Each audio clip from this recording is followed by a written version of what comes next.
Hai, selamat datang di podcast Percik Suka, di mana setiap tetes kebahagiaan menuju kemenangan hati. Pada kesempatan kali ini, Percik Suka kedatangan tamu spesial, yaitu Mbak Roswita Ayu. Silahkan perkenalkan diri Mbak Ayu, bisa nama dan juga asal maupun asal komunitasnya. Silahkan. Oke, terima kasih teman-teman. Selamat siang, perkenalkan saya Roswita Ayu, bisa dipanggil Ayu. Berasal dari komunitas Magis Jogja. Kesibukan saat ini sudah bekerja, lalu asal asli Jogja. Baik. Pada hari ini gimana kabarnya Mbak Ayu nih? Sehat? Sehat, puji Tuhan.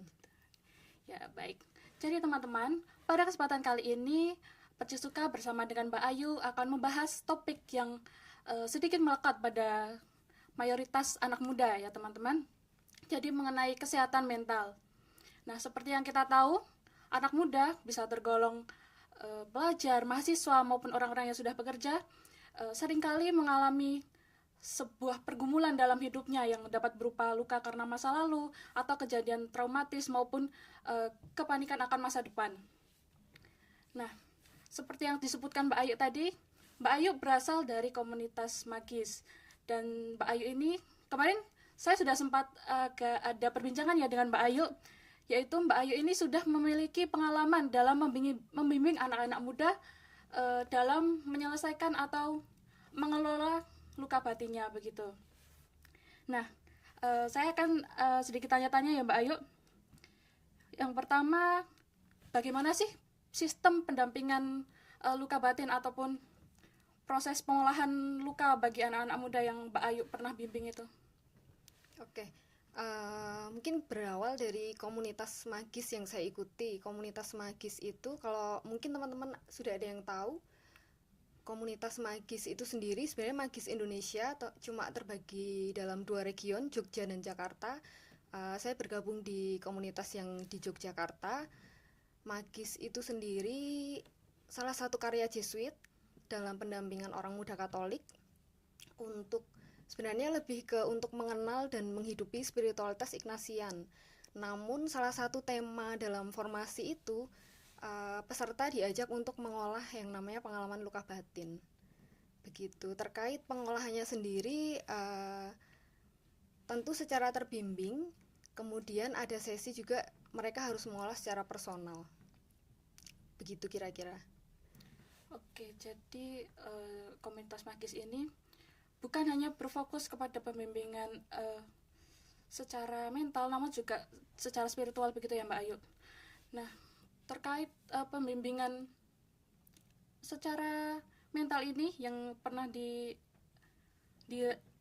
oleh Mbak Ayu, itu bagaimana sih langkah-langkahnya untuk mereka, bagi para peserta ataupun orang-orang yang membutuhkan bimbingan itu, bagaimana langkah-langkah mereka memproses lukanya atau pengalamannya itu?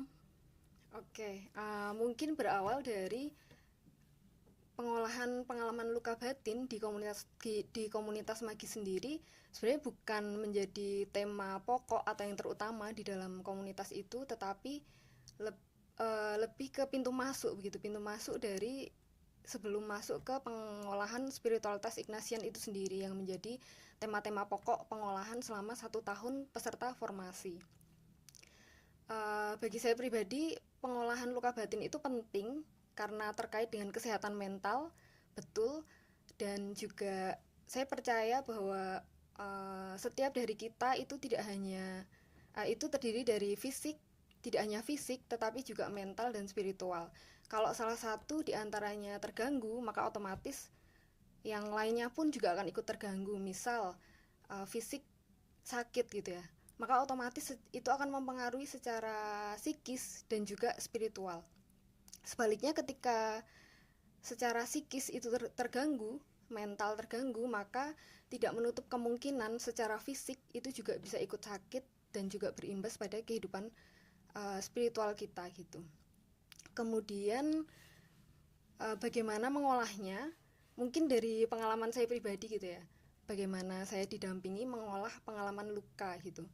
Kalau secara penelitian kan ada mengatakan kalau pengalaman luka itu biasanya ada akarnya gitu, ada akar pengalaman lukanya. Dan dari penelitian itu mengatakan pengalaman itu tuh terjadi di usia kita 0 sampai 7 tahun bahkan 12 tahun kehidupan pertama seseorang. 0 tahun itu sendiri bahkan ketika masih di dalam kandungan. Kemudian bagaimana memprosesnya di awal, waktu itu saya ingat saya diberi dulu pemahaman atau secara teori begitu tentang pengalaman luka dan apa dampaknya dalam hidup seseorang pengalaman luka itu. Kemudian setelah kami diberi secara teori, secara pemahaman tentang pengalaman luka dan dampaknya, kami diajak untuk mengolah secara personal, dan itu secara terbimbing, tidak bisa dilakukan sendiri. Karena waktu itu saya mengolah di komunitas magis begitu ya, jadi didampingi oleh imam Jesuit. Kemudian juga ada, kalau di komunitas magis itu ada yang namanya sahabat rohani. Jadi satu orang muda itu mendapatkan satu sahabat rohani yang akan mendengarkan dia bercerita tentang pengalamannya. Bedanya cerita yang kita sampaikan itu tidak akan sampai ke keluar atau kemanapun gitu, tidak diceritakan ke orang lain atau menjadi bahan ejekan atau bahan obrolan gitu. Itu penting dalam proses pengolahan luka. Kemudian prosesnya seperti apa? Waktu itu yang saya lakukan itu diajak dengan past life regression, kalau teman-teman tahu.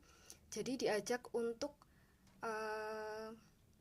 turun lagi ke tangga kehidupan gitu, kayak misalkan sekarang ini kuliah gitu. Jadi diawali dari kuliah ini apa peristiwa luka terutama yang ku alami gitu, yang membuatku trauma, yang membuatku marah atau kecewa. Lalu turun ke tangga berikutnya, misalkan SMA, kemudian apa pengalaman luka di situ, SMP dan seterusnya sampai usia 0 tahun. Itu biasanya per tangga kehidupan kita diberi waktu untuk tidak hanya sekedar melihat gitu ya, melihat pengalaman luka di masa lalu itu, tetapi hadir sungguh di pengalaman luka itu lagi gitu. Jadi ibarat pengalaman luka atau pengalaman trauma itu kan tanpa sadar biasanya kita nggak mau inget-inget ya, kita lupakan gitu. Tapi di momen ini tuh kita diajak untuk hadir lagi, ibaratnya kayak lukanya sudah ditutup tapi dibuka lagi gitu. Jadi otomatis yang menjadi kesulitannya itu ya karena merasakan sakitnya lagi gitu, merasakan emosi atau perasaan-perasaan tidak nyaman yang kemudian timbul lagi ke permukaan gitu. Kemudian dari proses itu, sebelumnya ya, sebelum proses kita diajak ke tangga nada, melihat lagi dan hadir lagi di pengalaman luka, itu kita dibawa ke tahap hening gitu, relax, sampai relax baru kita bisa masuk ke pengalaman luka itu lagi. Nah, terus setelah past life regression itu, kami waktu itu diajak untuk journaling. Journaling itu mengungkapkan lewat tulisan, bukan seperti journaling karya ilmiah tentu saja, tetapi lebih ke menceritakan apapun yang ku alami dalam proses past life regression tadi, pengalaman lukanya apa, kemudian sosok-sosok yang melukai, perasaan-perasaan kecewa, marah itu diungkapkan kembali. Kalau tadi ketika past life itu kuungkapkan pada orang yang melukai, lewat journaling ini aku mengungkapkan kembali lewat tulisan gitu. Begitu. Setelah journaling ada juga di waktu-waktu tertentu itu diajak untuk ketemu sahabat rohaninya gitu, untuk sharing, untuk menceritakan proses mengolahnya, pengalaman lukanya. Dan dengan menceritakan itu tuh juga proses untuk menerima akhirnya pengalaman itu. Jadi kalau tanpa sadar pengalaman yang melukai itu kan akan kita lupakan, tidak mau diingat, pokoknya jangan sampai terungkit-ungkit lagi gitu. Tetapi justru yang seharusnya dibutuhkan kita itu harus menerima, accept pengalaman luka itu. Tapi prosesnya memang tidak cukup sekali 2 kali gitu, dan tidak mudah. Oke, jadi ini juga jadi pengetahuan yang baru, terutama untuk saya juga ya, bahwa kalau misalnya kita ingin menyembuhkan luka, itu kita juga harus hadir kembali ke peristiwa yang membuat kita terluka itu dan menerimanya, lalu baru kita bisa berproses, begitu ya Mbak Ayu. Nah kemudian juga saya juga baru tahu kalau misalnya kita bahkan sebelum kita lahir pun kita sudah bisa merasakan luka, begitu ya Mbak Ayu. Begitu. Ya itu jadi pengalaman yang baru, pengetahuan yang baru buat saya juga. Nah kemudian ini Mbak Ayu kan sudah membimbing atau menemani teman-teman di Magis itu maupun di komunitas lain untuk kegiatan pembimbingan luka. Nah, apakah Mbak Ayu menemukan apa sih titik yang menjadi awal dari permasalahan itu, yang sebagian besar itu dari mana? Ataukah dari dirinya sendiri, ataukah dari keluarga, atau dari lingkungan, atau bagaimana ya Mbak Ayu? Oke. Titik awal pengalaman luka yang dialami gitu ya, itu bisa beragam sesuai pengalamannya masing-masing, tetapi kalau ngomong secara teori tentu itu terjadi di usia awal kehidupan gitu ya, dari 0 sampai 7 tahun bahkan 12 tahun. Maka biasanya itu lewat pengalaman-pengalaman luka atau pengalaman-pengalaman trauma. Bisa karena pola asuh orang tua misalkan, atau ketika kecil kurang mendapatkan apresiasi atau kasih sayang cukup dari orang tua, itu juga bisa menjadi pengalaman trauma. Bisa juga kalau yang mungkin marak sekarang gitu ya, pengalaman bullying, entah itu di sekolah atau di komunitas-komunitas yang diikuti oleh anak tersebut gitu. Jadi bisa bervariasi sih, tapi biasanya yang menyulut ya pengalaman trauma gitu, pengalaman yang tidak menyenangkan di masa lalu. Oke, jadi itu ya, sebagian besar karena trauma itu. Nah kemudian ini Mbak Ayu, sebagai pembimbing teman-teman itu, apakah dalam prosesnya Mbak Ayu mengalami kendala atau kesulitan ataupun tantangan? Karena kan dari saya sendiri juga menganggap bahwa bukan hanya yang mengalami trauma itu yang yang berat menceritakan, tapi juga yang menjadi pendengar itu juga seringkali sulit, begitu Mbak Ayu. Nah bagaimana sih prosesnya Mbak Ayu dari pertama kali menjadi pembimbing sampai akhirnya sudah terbiasa dengan kegiatan itu? Berarti lebih ke kesulitan sebagai pendamping ya, menemani ya. Sebenarnya lebih ke bahwa mendengarkan itu ternyata tidak mudah. Tapi diajari bagaimana teknik-tekniknya. Mungkin kalau secara formal, pendidikan formal ya mungkin itu ada ilmunya di psikologi gitu. Cuman karena saya tidak mendalami secara formal maupun pendidikan gitu, tapi memang kami diajari untuk bagaimana sih cara mendengarkan gitu. Kan terkadang itu kita ketika stres atau tertekan gitu butuh untuk mengungkapkan atau menceritakan. Ketika kemudian akhirnya kita diam, tidak mau menceritakan, mungkin bisa jadi karena pengalaman ketika kita cerita, entah itu ke orang tua atau ke sahabat gitu ya, itu justru malah diberi berbagai macam nasihat yang terkadang jatuhnya yang kita rasakan itu judgement gitu.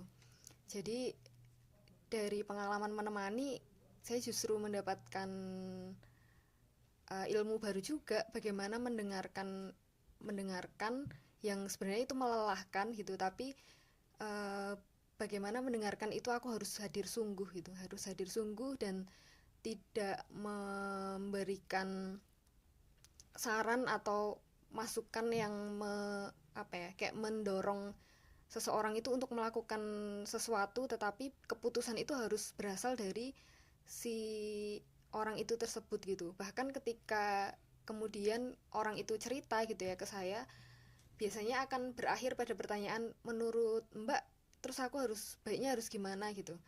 Bahkan kalau ada pertanyaan seperti itu pun biasanya selalu saya kembalikan gitu, kamu maunya yang gimana gitu. Karena terkadang kita cerita itu sebenarnya sudah tahu gitu, aku harus ngapain, tapi hanya butuh validasi gitu.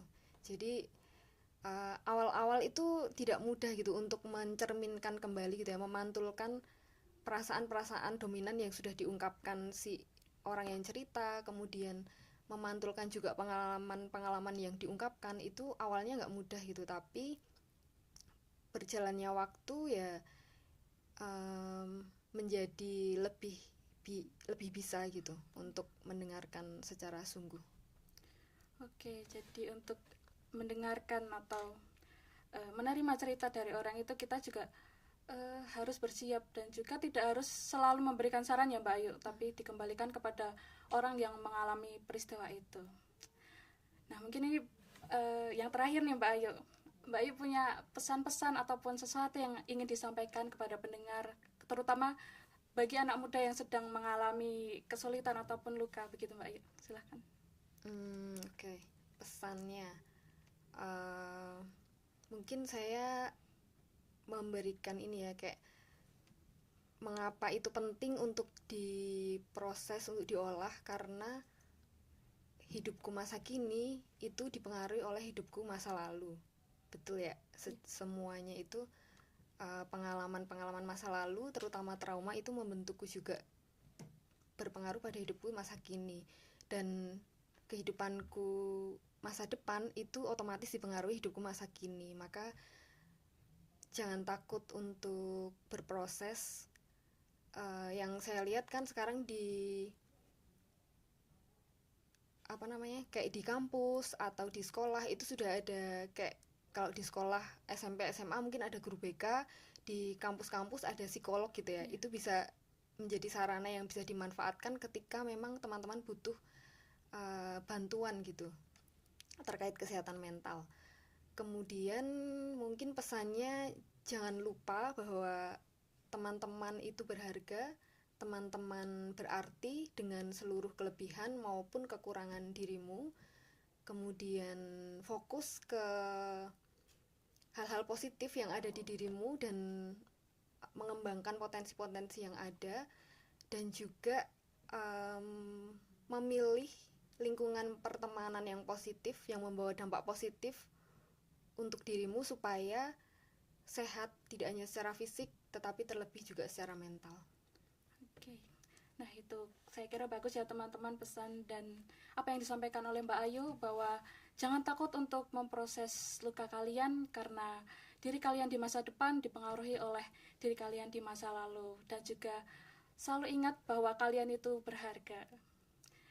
Oke, mungkin ini adalah akhir dari sesi kita kali ini. Terima kasih Mbak Ayu atas pengetahuan dan juga sharingnya yang sangat berharga bagi kami. Semoga sesi ini bermanfaat bagi kita semua. Saya Adesti, pamit undur diri dan sampai jumpa.